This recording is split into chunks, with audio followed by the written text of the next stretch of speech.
नमस्कार, उज्जवल भारत न्यूज में सभी का स्वागत है। आज से शुरू हो रहा है हमारा नया न्यूज रूम लुक उज्जवल भारत न्यूज। नमस्कार, उज्जवल भारत न्यूज के डेली बुलेटिन एट 9 PM में आप सभी का स्वागत है। वलसाड़ में गणेश महोत्सव और ईदे मिलाद उत्सव को लेकर वलसाड़ पुलिस की ओर से मोहंगाबाई हॉल में शांति समिति की बैठक आयोजित की गई। त्योहारों के दौरान शांति बनाए रखने की अपील की गई। अगले कुछ दिनों में गणेश उत्सव और ईदे मिलाद उत्सव मनाया जाने वाला है, जिसके लिए वलसाड़ शहर और ग्रामीण पुलिस और शहरी पुलिस द्वारा सुबह 11 बजे वलसाड़ मोहंगाबाई हॉल में एक शांति समिति की बैठक आयोजित की गई थी, जिसमें वलसाड़ शहर के हर समुदाय के नेता शामिल हुए। गणेश महोत्सव और ईदे मिलाद के दौरान किन बातों का ध्यान रखना चाहिए, इसकी जानकारी दी गई और नियम तोड़ने वालों के खिलाफ कड़ी कार्रवाई के बारे में भी जानकारी दी गई।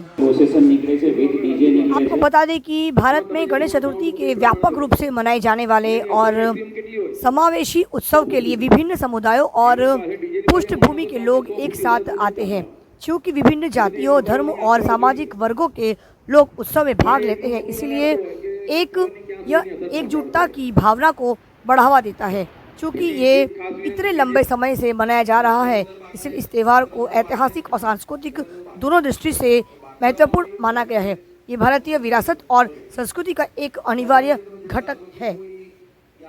वलसाड़ जिले में भी इस गणेश महोत्सव की तैयारी पूरी तरह से हो चुकी है और 7 सितंबर को यानी परसों गणेश चतुर्थी का है और गणेश जी का स्थापना करने जा रहे हैं। हर पंडाल में गणेश जी विराजमान होने जा रहे हैं। उससे पहले 16 सितंबर को ईदे मिलाद का भी त्यौहार मनाया जाएगा देश भर में। इसी के साथ 17 सितंबर को एक तरफ गणेश विसर्जन किया जाएगा तो एक 16 सितंबर को ईदे मिलाद का त्यौहार मनाया जाएगा। तो वलसाड़ जिले में भी जिला स्तर पर शांति समिति का गठन किया गया, जिसमें हर समुदाय और हर वर्ग के लोग इस शांति समिति के इस कार्यक्रम में शामिल हुए और महत्वपूर्ण चर्चाएं की गई कि किस प्रकार से इस त्यौहार को एक तरफ गणेश महोत्सव और दूसरी तरफ ईदे मिलाद के त्यौहार को सर्व जाति सर्व समुदाय के साथ मिलकर एकजुट होकर शांति का माहौल बना रहे, इसकी हर तरफ से महत्वपूर्ण गतिविधियों को ध्यान में रखते हुए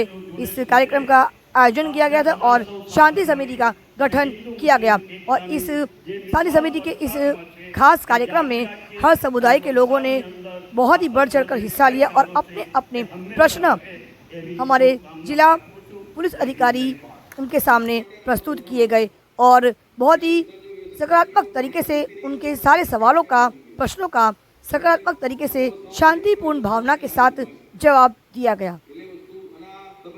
आइए सुनते हैं राजू मर्चा इस बारे में क्या खास प्रश्न पूछ रहे हैं।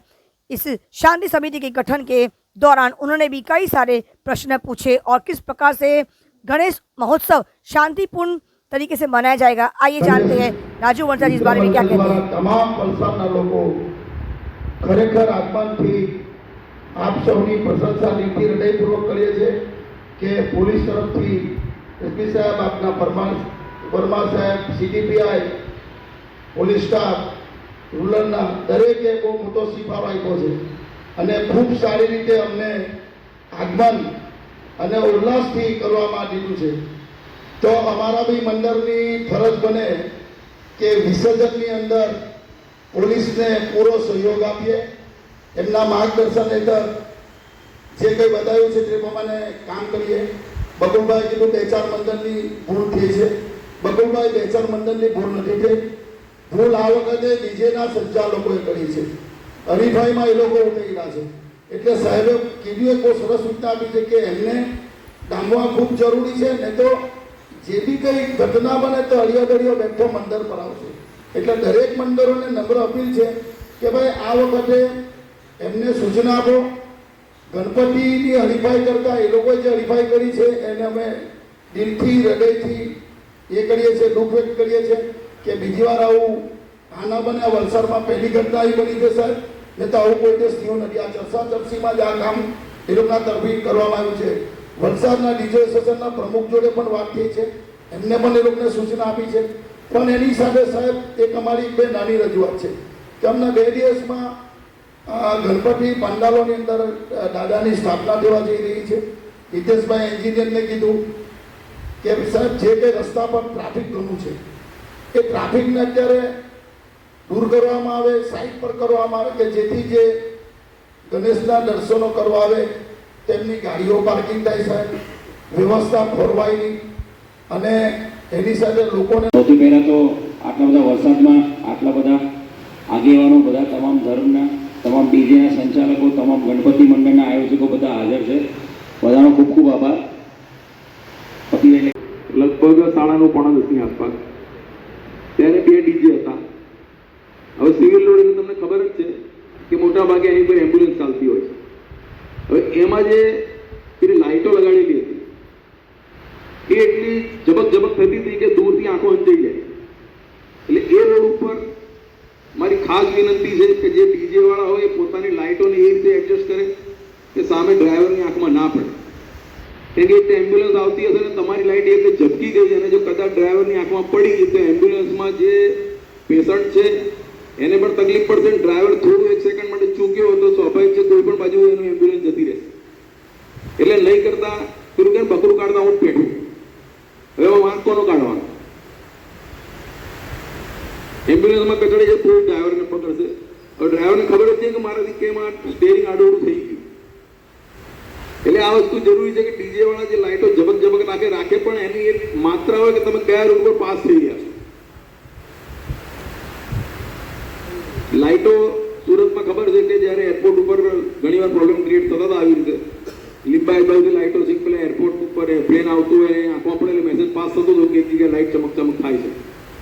હવે એ સ્વાભાવિક છે પ્લેન ઉતરતું હોય પેલા 2-4 સેકન્ડ માટે અંજાઈ જાય પાયલોટ તો અંદાજે 200 જણા કે 100 જણા બેઠાની જિંદગી જોખમમાં આવી જાય. તો મારું ખાસ વિનંતી છે કે જે લાઇટો છે સેટ કરી દેવી રીતે ઘડીકમાં લાલ થાય, ઘડીકમાં કાલે 2 જાતની હતી લાલ ને વ્હાઈટ મેં જોઈ. એટલે અમુક વસ્તુ અમે કે ફલાણી તમારે મોડું થઈ ગયું તો આપણા લીધે પાછળવાળો મોડો ના પડે એ ખાસ ધ્યાન રાખજો અને એના માટે અમે તો આયોજન કરી લઈશું.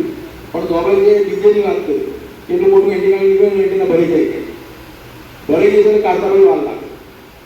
એટલે એવું તમારું ધ્યાન દોરજો. ઓવરઓલ તમે પણ જોયેલા છે 2 વિસર્જન મેં પણ અહીંયા કરી લીધા છે. હું પણ જાણું છું મુશ્કેલી શું આવે છે અને મુશ્કેલી હલ કરવા માટે વધારાની હાઈ ટ્રેન આપણે લાઇટ કરે છે કે આપણે દેખાદેખીમાં આપણે સેટઅપ શાના માટે લીધો છે? ધંધો કરવા માટે નથી, કોમ્પિટિશન કરવા માટે. ને આપણો ગણેશ તહેવાર એવો છે એને શાંતિમય રૂપે આપણે કરવાનો હોય છે. પણ એ આ 3-4 દિવસથી એટલી બધી કમ્પ્લેન આવે છે મારા પર એટલે મારે આ દુઃખ પ્રમાણે મારે કહેવું પડે છે કે તમે જે સેટઅપ લગાવો છો નિયંત્રણ પ્રમાણે સેટઅપ લગાવો જેથી કરીને વર્મા સાહેબે જે કીધું કે ન કરે નારાયણ ઉપર કોઈ લાઈન અડી જાય એટલે કોઈ આપણા છોકરાને શોર્ટ કે કંઈ પણ લાગે એનું જવાબદાર કોણ રહેશે? તો આપણે હવેથી જવાબદાર બનો. આ વર્ષેથી તમે નક્કી કરો કે ભાઈ આપણે જવાબદાર છે. Thank you. % જેવા ગણપતિનું વિસર્જન થાય છે તો છે ને જે બી ડીજે લોકો આવે છે જે ન્યુસન્સ ફેલાવે છે 99% બહારથી આવે છે. વલસાડના જે લોકો આવે છે ઘણી ભાગે ધાર્મિક અને જે આપણે લાસ્ટ ટાઈમ કરેલું હતું ધાર્મિક ગીતોને જ આપણે વગાડીએ છીએ મોટે ભાગે. જેમ બકુલભાઈએ કીધું કે ગીતના કારણે આપણે થોડી એ થાય છે, આપણી લાગણી દુભાઈ છે. તો એના માટે હું ડીજેવાળાને પણ થોડો મેસેજ આપું કે એ લોકોને થોડા લાગણી દુભાઈ નહીં એવા ગીતો આપણે અને સાઉન્ડ જે કીધો કૌશિકભાઈ કે થોડો માપમાં લગાવે કેમ કે એના કારણે છે જે બધા નોર્મલ સાઉન્ડવાળા છે એ લોકોનું પણ નામ ખરાબ થાય છે. જય હિન્દ. ગણપતિ ઉત્સવ અને ઈદે મિલાદ બંને તહેવારના આયોજકો અને તમામને મારી શુભેચ્છા પાઠવું છું. આપણે સર્વ ધર્મ સંભાવના માનનારા માણસો છીએ. ધર્મને દરેકે માન આપવું જરૂરી છે અને આપણાથી કોઈને તકલીફ ન પહોંચે એ જ આપનો સાચો ધર્મ છે અને આપણાથી બીજાને હૂફ મળે એ આપનું કર્મ છે. આપણે સૌ સાથે મળીને આ બંને પ્રસંગો એ રીતે ઉજવીએ કે વલસાડ એક મિસાલ બની જાય અને તે દિવસે સવારે ઈદે મિલાદનું જુલુસ અને બપોરે ગણપતિનું જુલુસ નીકળે તો આપણે બધા સૌ સાથે મળી અને હિન્દુ મુસ્લિમ એકતાની જે મિસાલ વલસાડમાં છે એ જાળવી રાખીએ અને વલસાડની અંદર આપસમાં જે ભાઈચારો છે તે હંમેશા રહે એવી શુભકામના પાઠવું છું। જય હિન્દ, જય ભારત। अलग अलग समुदाय के लोगों ने अपने अपने प्रश्न रखे और बहुत ही सकारात्मक तरीके से शांतिपूर्ण भावना के साथ उनके हर प्रश्नों का सकारात्मक तरीके से जवाब दिया गया।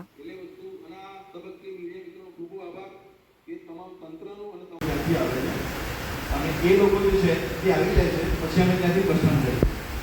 ત્યાંથી નીકળીને અમે લોકો જે રૂટ છે અમારો તે રૂટની અંદર જે વચ્ચે દરગાહો આવે છે ત્યાં આગળ અમુક લોકો દરગાહમાં જાય છે, બાકી બધા કન્ટિન્યુઅસ રહે છે।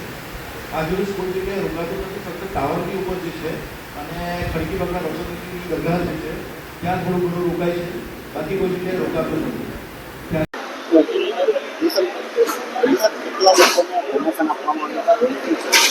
માન્ય ગૃહ રાજ્ય મંત્રી શ્રી હર્ષ સંઘવી સાહેબના માર્ગદર્શન હેઠળ, માન્ય ડીજીપી શ્રી વિકાસ સાહેબના માર્ગદર્શન હેઠળ, રેન્જ આઈજી શ્રી પ્રેમવીરસિંહ સાહેબની સૂચનાથી તમામ પોલીસ બેડાના જે કર્મચારીઓ છે એમાં 64 જેટલા લોકોને પ્રમોશનથી નવાજવામાં આવ્યા છે અને 41 જેટલા લોકોને ઉચ્ચતર પગાર ધોરણ આપવામાં આવે છે। Head constable to ASI, police constable to head constable, mount જે ડ્રાઈવર છે હેડ કોન્સ્ટેબલ એમાંથી ડ્રાઈવર એએસઆઈ, અને સાથે સાથે જે લોકોએ 10 વર્ષ, 12 વર્ષ, 20 વર્ષ અને 24 વર્ષ નોકરીના પૂર્ણ કર્યા છે એવા તમામ લોકોને ઉચ્ચતર પગાર ધોરણથી નવાજવામાં આવે છે। પ્રમોશન એ ખૂબ જ જરૂરી પોલીસ ડિપાર્ટમેન્ટનો એક ભાગ છે અને એનાથી લોકોની કાર્યક્ષમતામાં વધારો થાય છે, નવી ઉર્જાથી પોલીસ કામ કરે એના માટે માન્ય ગૃહ રાજ્યમંત્રી, માન્ય ડીજી સાહેબ અને માન્ય આઈજી સાહેબની સૂચનાથી તમામ લોકોને પ્રમોશન અને ઉચ્ચતર પગાર ધોરણથી નવાજવામાં આવે છે। આજે જે શાંતિ સમિતિની બેઠક હતી વલસાડ જિલ્લાના વલસાડ ડિવિઝનમાં આવનારા વલસાડ સિટી, વલસાડ રૂરલ, ડુંગરી, પારડી, ધરમપુર આ તમામ પોલીસ સ્ટેશનના તમામ ગણપતિ પંડાલ, ગણપતિના આયોજકો, સાથે સાથે સર્વ ધર્મના આગેવાનો, શાંતિ સમિતિના સભ્યો, તમામ ડીજેના સંચાલકો, તમામની આજે એક સાથે શાંતિ સમિતિ મિટિંગનું આયોજન કરવામાં આવ્યું હતું। 400થી વધુ લોકો આ શાંતિ સમિતિ મિટિંગમાં જોડાયા હતા। તમામ આગેવાનો, તમામ આયોજકો પાસેથી એમના જે પ્રશ્નો છે એ બાબતે વાતચીત કરવામાં આવી હતી। આ શાંતિ સમિતિ મિટિંગમાં જિલ્લા વહીવટીતંત્રમાંથી મામલતદાર, ડીજીવીસીએલના અધિકારી, આરએનબીના અધિકારી, નગરપાલિકાના તમામ સાથે જોડાયા હતા અને જે પણ વહીવટી પ્રશ્નો છે પંડાલને લઈને, સુરક્ષાને લઈને એ તમામ બાબતે ચર્ચા કરવામાં આવી હતી। આગામી સમયમાં ગણપતિનો જે ગણેશ ચતુર્થીનો તહેવાર અને ગણપતિ વિસર્જન, સાથે સાથે રમઝાન, ઈદના, ઈદે મિલાદના જુલુસનો તહેવાર, એની સાથે સાથે જૈનોના પર્યુષણનો તહેવાર અને સાથે સાથે ભાદરવી પૂનમ, તમામ ધર્મના તમામ લોકો, સર્વ ધર્મ સર્વ વર્ણના લોકો આ તહેવારો શાંતિ અને ખુલ્લેવાળા વાતાવરણમાં ઉજવે અને ઉલ્લાસથી ઉજવે એ પ્રમાણેની તૈયારી વલસાડ જિલ્લા પોલીસ દ્વારા કરવામાં આવી છે અને વલસાડ જિલ્લા પોલીસ દ્વારા સમગ્ર શાંતિ સમિતિ મિટિંગમાં આવેલા તમામ લોકોને, તમામ આગેવાનોને તહેવારોની પવિત્રતા જળવાય એ રીતે તહેવારો ઉજવવા માટે અપીલ કરવામાં આવી છે। કઈ નવી યોજનાઓ તમામ જે આયોજકો છે, ગણપતિ પંડાલના આયોજકો, એમને સીસીટીવી કેમેરા લગાવવા માટેની, સાથે સાથે રાત્રિ દરમિયાન કોઈ અસામાજિક તત્વો દ્વારા અથવા તો રાત્રિ દરમિયાન કોઈ પ્રાણી દ્વારા મૂર્તિની પ્રતિમાને નુકસાન ના થાય, એની પવિત્રતાના નુકસાન ના થાય એના માટે વોલન્ટિયર્સ મૂકવા માટે, સીસીટીવી કેમેરા લગાવવા માટે, સાથે સાથે ખૂબ જ ભારે વરસાદની આગાહી અત્યારે છેલ્લા કેટલાક દિવસથી છે તો જે પંડાલોમાં ઇલેક્ટ્રિસિટીની વ્યવસ્થા કરેલી છે એનું વોટરપ્રૂફિંગ, સાથે સાથે ઇલેક્ટ્રિસિટીની જે છે એ સેફટી એક ચકાસી લેવા માટે તમામ ગણપતિના પંડાલોને અપીલ કરવામાં આવી છે। આની સાથે સાથે વિસર્જનના દિવસે ડીજેના સંચાલકો દ્વારા જે પ્રોસેસનનો રૂટ છે, પ્રોસેસનના રૂટમાં જે વાયર્સ છે, ઇલેક્ટ્રિસિટીના વાયરો, એ વાયરોને નડે નહીં અથવા તો કોઈ ઇલેક્ટ્રિક શોર્ટ સર્કિટ ના થાય એના માટે ડીજેના જે વ્હીકલ્સ છે એ બાબતે પણ સૂચના આપવામાં આવી છે। ડીજેના સંચાલકોને જે ડીજેના ગીતો વાગે છે કે ધાર્મિક ગીતો વગાડવામાં આવે અને કોઈ પણ પ્રકારના વલ્ગર કે એવા ગીતો વગાડીને ધાર્મિક લાગણીને કોઈ નુકસાન પહોંચે એવું નહીં કરવા માટે પણ સૂચના આપવામાં આવી છે। સર્વ ધર્મના લોકોએ આ શાંતિ સમિતિ મિટિંગમાં પોલીસને સહકાર આપવાની ખાતરી આપી છે। देश की प्रखर आवाज सीमा भट्टाचार्य, मुख्य संपादक। देखते रहिए उज्जवल भारत न्यूज, नजर रखिएगा उज्जवल भारत न्यूज पर। चैनल को लाइक करें, शेयर करें, सब्सक्राइब जरूर करें क्योंकि आपका साथ ही हमारा विकास है। सबका साथ, सबका विकास, सबका विश्वास, अंत में सबका प्रयास। नमस्कार, धन्यवाद। भारत माता की जय, जय हिंद, जय जय गरवी गुजरात। नमस्कार।